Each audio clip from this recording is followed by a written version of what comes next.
our ambassador in Chile, Srimati Abhilasha Joshi, and we have with us the Joint Secretary who looks after Latin America and the Caribbean region, Sri Praful Chandra Sharma. With that, I invite Secretary Sir to give his opening remarks. Sir, the floor is yours. Thank you, Ranveer. Good afternoon, dear friends. As you are aware, at the invitation of Prime Minister Narendra Modi, the President of the Republic of Chile, His Excellency Gabriel Boric Font, is on a state visit to India from 1st to 6th April 2025. He arrived on 1st April, which is today, and will be departing on 6th of April after an extensive program in Delhi, Mumbai and Bengaluru.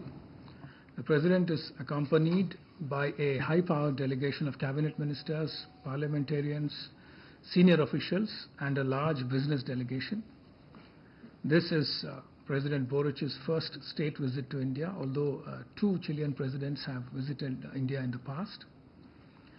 Prior to this, President Boric had met our Prime Minister in Brazil on the margins of the G20 summit in November 2024 in Rio. As you might know, India and Chile share warm and friendly relations. Chile was among the first countries to recognize India's independence. Since then, bilateral relations have strengthened across a number of sectors.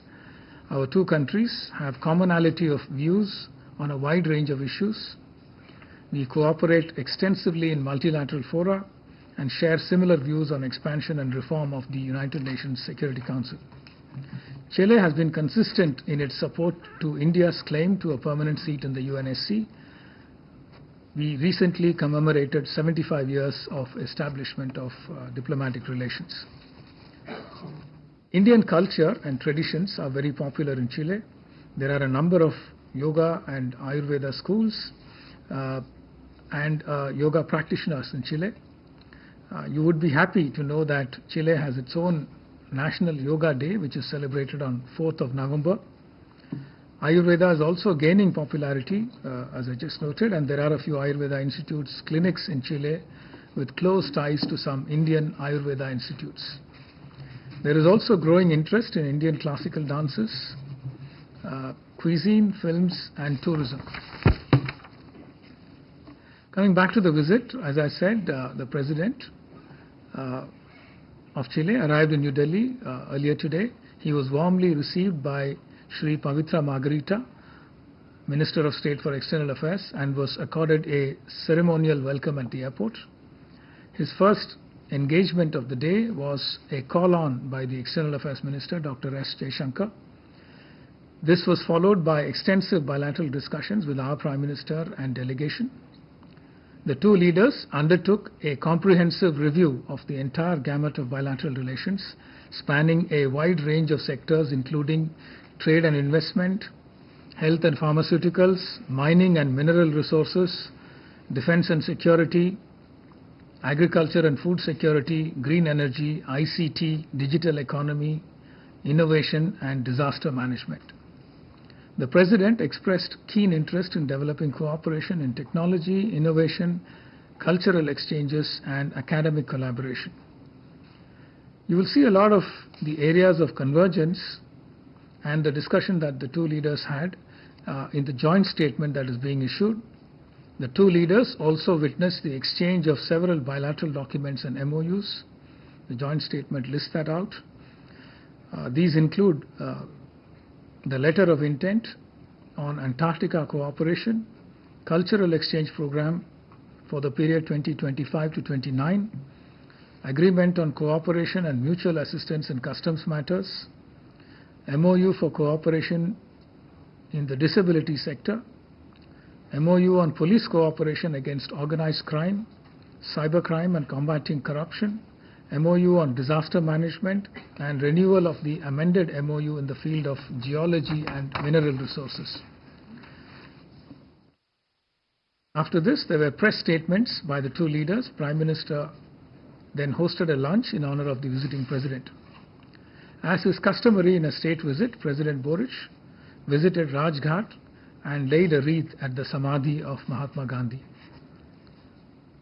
He will meet Honorable Rashtrapati Ji in the evening, followed by a banquet dinner hosted by the Honorable Rashtrapati Ji in honor of the visiting President and his delegation.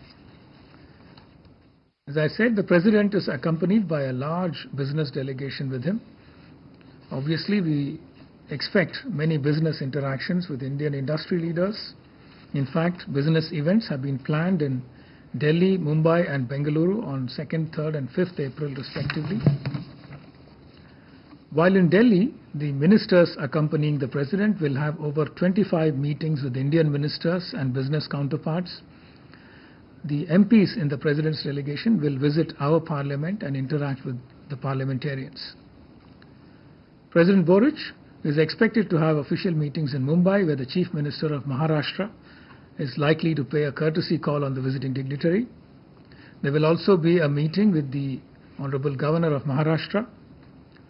In Bengaluru, President Boric will meet the Governor of Karnataka and the Chief Minister of Karnataka. President Boric is keen to attract Indian investments into Chile. There are several opportunities for Indian businesses in the areas of ports, airports, mining, railway infrastructure, renewable energy and a number of other projects. Technology cooperation is also high on the agenda. President Boric expressed keen interest in collaboration and exchanges in the areas of education, culture, arts and cinema, Ayurveda and yoga. Chile, as you know, is an important partner for India in the Latin American region. We have complementary trade and economic relations with Chile. While we supply pharmaceutical products, engineering goods, automobiles and chemicals, we import a lot of critical mineral resources from Chile, which are important ingredients for our industrial development. Chile is the largest producer of copper in the world. It also has substantial reserves of lithium and other minerals. There is interest on both sides to further strengthen this relationship. Let me give you a couple of sentences on the Indian community in Chile. The origins of the Indian community in Chile can be traced back to 1905. Currently, it is estimated that there are about 4,000 overseas Indians, about 1850 NRIs, and about a little over 2,000 PIOs living in Chile. The majority are from the Sindhi community, who are mainly engaged in business and have integrated well into Chilean society. 1/3 of them live in Iquique and the rest are in Santiago, Valparaiso, Vina del Mar and Punta Arenas. In addition, there is a constant flow of professionals and businessmen from India working mainly in the ICT and financial services sectors. Some Indian labor is also present in Chile, working mainly in Indian restaurants and shops. I will stop now and I'm open to any questions that you might have. Thank you very much. Okay.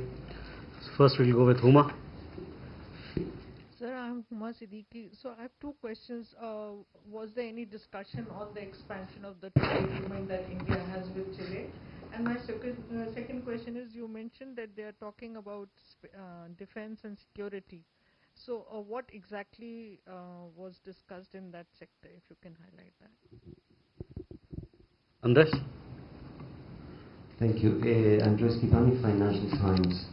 As a Latin American myself, I'm quite interested in this visit. Just to stress, if you can deepen on a point that you made, there seems to be a further outreach of India into Latin America. You opened more embassies recently. Minister Margarita de Raicina Dialogue gave a speech solely on Latin America with quite a lot of stress on critical minerals. India signed an agreement with Argentina last year. You just opened an embassy in Bolivia, which holds the largest lithium reserves in the world, and now you have Chile's president here, which country is part of the lithium triangle. How much is this visit about securing lithium and critical minerals for India's energy transition? Thank you. Okay. Sahil?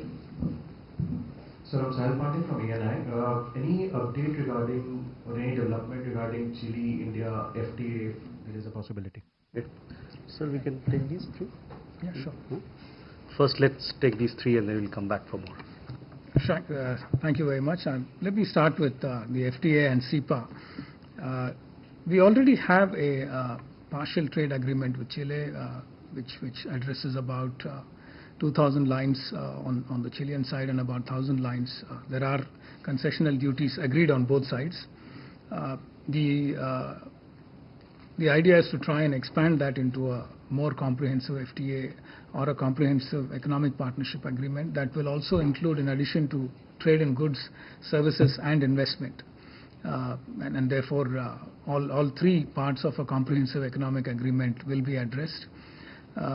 We just agreed, in the run-up to the visit on the terms of reference of the discussions towards CEPA, and that will set the tone for the detailed discussions that will be held. Obviously, both sides try to find a balance on how to secure their interests. Our interests obviously include expanding our agricultural exports, securing critical minerals, and on the Chilean side, naturally, the interest is on exporting some of their agricultural products that are not necessarily available in our market, that Chile is good at producing. And there is also an interest on the Chilean side to try and diversify their trade partners to include other large emerging economies. India naturally offers itself as a very attractive option for this purpose. So therefore, the Chilean side has serious interest in working with us on a fairly comprehensive CEPA that includes concessional duties on a number of lines. Our interest also on the Indian side includes opening up the services market in our partner countries, so that will also be an area of interest for Chile. And naturally, technology, all kinds of other business services will be areas of interest for us. Plus, both sides are interested in attracting investment. Chile wants more investments in mining, agro-processing, renewable energy, etc. We naturally, as part of our Atmanirbhar Bharat initiative, want investment in a number of areas that help us develop industrial capacities and help us become a manufacturing hub. So broadly, those are the areas that we'll target. We'll try, naturally, for both sides to strike a balance that is mutually beneficial. Your second question was about defense and security. We are a country where the defense industrial capacity is continuously increasing. We are securing technology from various partner countries. We are also developing our own technologies. So therefore, we do have an interest in expanding our defense exports. On the other hand, Chile lives in a peaceful regional neighborhood. Their defense requirements are very different from ours. But Chile has a deep interest in the defense industrial sector because it believes that it incubates a number of interesting critical technologies that can be used for other applications, including in civilian sectors. It is an area that interests us, and therefore it offers opportunities for us to co-develop technologies and find ways to benefit on both sides from these technologies. As I mentioned in my opening remarks, as part of security, we are also trying to work together on transnational crimes, countering transnational crimes, drug smuggling, and counter-terrorism, cybercrime, and so on. Chile has very good capabilities. तो आप देख रहे थे chilli के राष्ट्रपति Gabriel Boris font Bharat की 5 दिवसीय राजकीय यात्रा पे हैं। आज पहला दिन था जहां प्रधानमंत्री नरेंद्र